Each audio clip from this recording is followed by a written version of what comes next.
بسم الله الرحمن الرحيم. الحمد لله رب العالمين، الصلاة والسلام على حبيبنا محمد وعلى آله وصحبه أجمعين. باسي آداب كاني جشن أكين.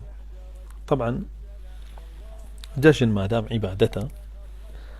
كوما يقرأ خوي هيك خوي بروردگار بوي دارشتين تاوكو بورشين أنا جشنك بربكين يكلا قولترين آداب كاني عيد بريت يلا الله أكبر كردن لها مجاقاك لمال لمزقود لبازار لكولان لها مجاقاك الله أكبر الله أكبر الله أكبر الله أكبر كي. وججني رمضان الله أكبر كي لكاتي چون درو بونيوجي ججن دس بيكا يعني للشوي ونية كاتي أشي بونيوجي ججن لبياني ججنا لو كاتي دس بيكا. أما آدابي كما آدابي دوم بريتيلا خوش وردن خوبون خوش كردن خو جوان كردن يعني سروريش تشاور كيتو أو أنا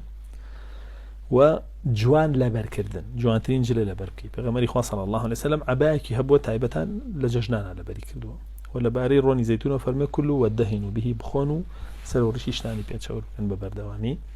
بالذات لججني قربان أو أنا وخوشترين شتيش باشترين شتيش لاي پیغمبری خواه صلی الله علیه وسلم گورترین دیاری بون بو بونی خوشی زور خوش بیستو خوی فرمی لدنیا دوشتم پی خوشه هم بیت بحالالی بون لقل خزانی باش و خوشوردنی جوازحه که ابن عمر همو جارێک لە جژنەکانە خۆی شۆرد و وەجلوبەرگی جوانی لەبەرە کرد و سەری ڕووشیدا هێنا و چەوری ئەکرد و بۆنی خۆی خۆشە کرد و ئەوسا ئەچوو بۆ جژن یا بۆ نوێژی جژن. ئادابی سێم لە جژنی ڕەمەزانە بریتیە لە خواردنی شتێک پێش ئەوەی بڕۆی بۆ نوێژ چونکە خۆی پێوترێ عیدی فەتر یعنی تۆ سی ڕۆژە بە ڕۆژووی ئەو ڕۆژە هەڵەسی بۆ جژن نابێ بە ڕۆژوو بێبێ شتێ بخۆی ئەنجا بڕۆی ئەمە سنەتە ئینشاءالله بەسکی بەتاڵ مەڕۆن وەکو چۆن سەعیدی کوڕی موسەیبەی گێڕێتەوە فەرمێ هاوڵانی پێغەمبەری خوا صلی الله علیه وسلم پێشەوەی بڕۆن بۆ نوێژی جژن شتێکیان نەخوارد بەڵام بۆ جژنی قوربان بەعەکسەوەیە مەخۆ ئەگەر قوربانیەکەی تا دەیتەوە لە قوربانیەکەی خۆت بخۆ یاخود لە قوربانی مسڵمانان بخۆ. ئادابی چوارەم بریتیە لە نوێژ بکەی ئەوسا خوتبە بدەی. ابن عمر فەرمێ پێغەمبەری خوا صلی الله علیه وسلم ئەبوو بەکر و عومەریش نوێژیانە کرد دواتر خوتبەیانەدا لە هەردوو جەژنەکەیە بەعەکسەوە هەندێک مامۆستا هەیە چێ خوتبەکە پێشەخە بەحساب بۆی خەڵکەکە نەڕوا دوای نوێژەکەکە کەەوە بیدعەیە و دروست نییە و کارێکی ناپەسەندە. و سنەتیشە ئیمامەکە بەو خەڵکە بڵێ ئەوە نوێژمان کرد دائەنیشن بۆ خوتبە یا دانانیشن یعنی بیخاتە بەردەست خۆیان هەڵبژاردن بخاتە دەست خۆیان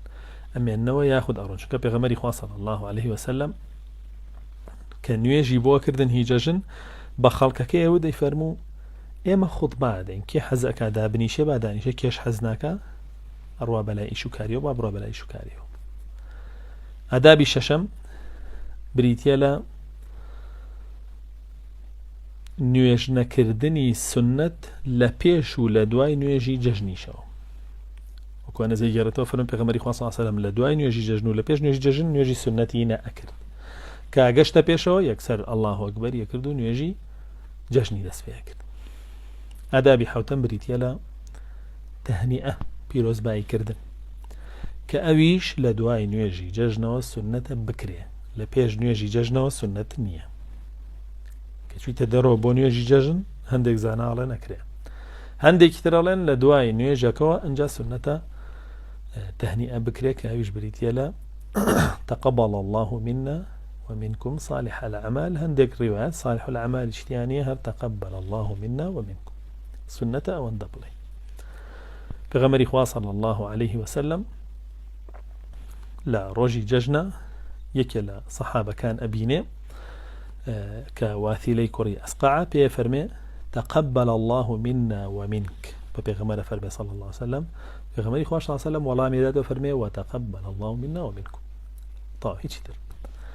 ئادابی هەشتم بریتیە لە گۆڕینی ڕێگا کە ڕۆی بۆ نوێژی جەژن لە ڕێگایەکەوە بڕۆی کە دەگەڕێیتەوە لە ڕێگایەکی ترەوە بگەڕێیتەوە چونکە پێغەمبەری خوا صلی الله عليه وسلم لە ڕێگایەکەوە ئەڕۆژ و لە ڕێگایەکیشەوە ئەگەڕایەوە ئەویش وەکو زانایانە فەرموون بۆ ئەوەیە کە ئەجرت زیادکە و بۆ ئەوەشەکە خەڵک بدبینێ کە تۆ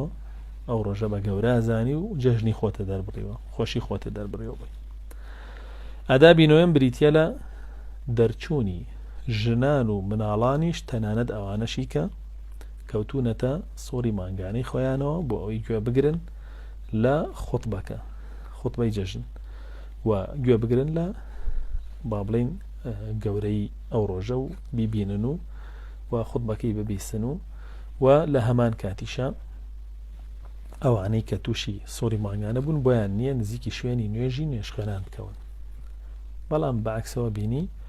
ئەمڕۆ لە وڵاتی ئێمە تەطبیق ناکرێ. ئەمانە ئادابەکانی جەژن بوون و ڕێوڕەسمەکانی بوون. ئیتر دوا ئەو هەندێک لە زانایانە فەرموون سونەتە سیڵەی ڕەحم بگەیەنی هاتوشەی خزم و کەسوکار بکەیتەوە سونەتە ئاشتەوایی بکەی لەگەڵ هەر کەسێک کێشە و مەشاکلت هەیە. ئەوانە هەمویان هەرخۆیان لە